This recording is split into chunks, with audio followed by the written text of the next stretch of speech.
Nous sommes à H-1 du marathon d'Ambès et c'est l'heure de la FAQ. Alors, une question de M la sommellerie. Est-ce que j'ai pas peur de me blesser avec un intervalle aussi court entre ces deux marathons? Pour rappel, seulement 5 semaines me séparent du marathon de Saint-Émilion. 5 semaines, ça peut paraître beaucoup, mais c'est très peu en réalité. Pour vous donner un ordre d'idée, votre corps, enfin mon corps en tout cas, le mien, a mis déjà 2 à 3 semaines pour se remettre de celui de Saint-Émilion. Donc très clairement, sur les 3 premières semaines, j'ai pas beaucoup couru. Au bout de la première semaine, j'ai repris la course. Au bout d'une semaine, j'ai repris la course et j'ai fait un 10 km. Et à la fin, j'étais complètement cuit. J'avais l'impression d'avoir couru beaucoup plus que ça. Donc j'ai repris tout doucement, tranquillement, au bout de 3 semaines. Et pour tout vous dire, sur les 2 semaines qui me restaient du coup de préparation, j'ai pas couru non plus beaucoup parce qu'en effet, j'ai ce risque de blessure en tête. J'ai peur de me blesser.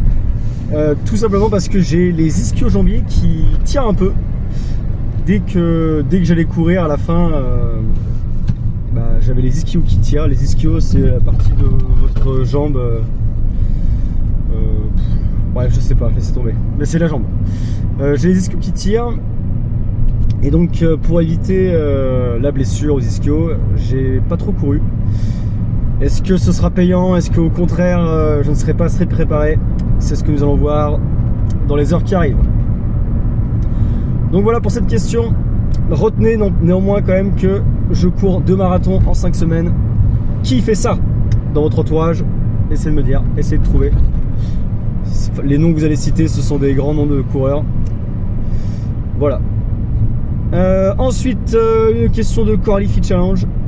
Le mur, juste ça, le mur et la barbe. Donc la barbe, telle que vous la voyez, elle ne va pas changer.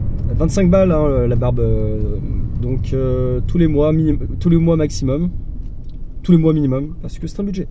Et le mur, eh bien, est-ce que j'ai peur de prendre le mur? Le mur, c'est toujours la même problématique. Si vous prenez le mur, c'est-à-dire si vous êtes totalement épuisé à un moment dans votre course, mentalement et physiquement, c'est que vous ne vous êtes pas assez hydraté, c'est que vous n'avez pas fait votre apport en glucides. Et ça, je compte m'hydrater avec un gilet qui contiendra un camelback d'1 litre. Et je compte également faire mon apport en glucides avec mes prolongues, des petits gels. Voilà, allez, à très vite.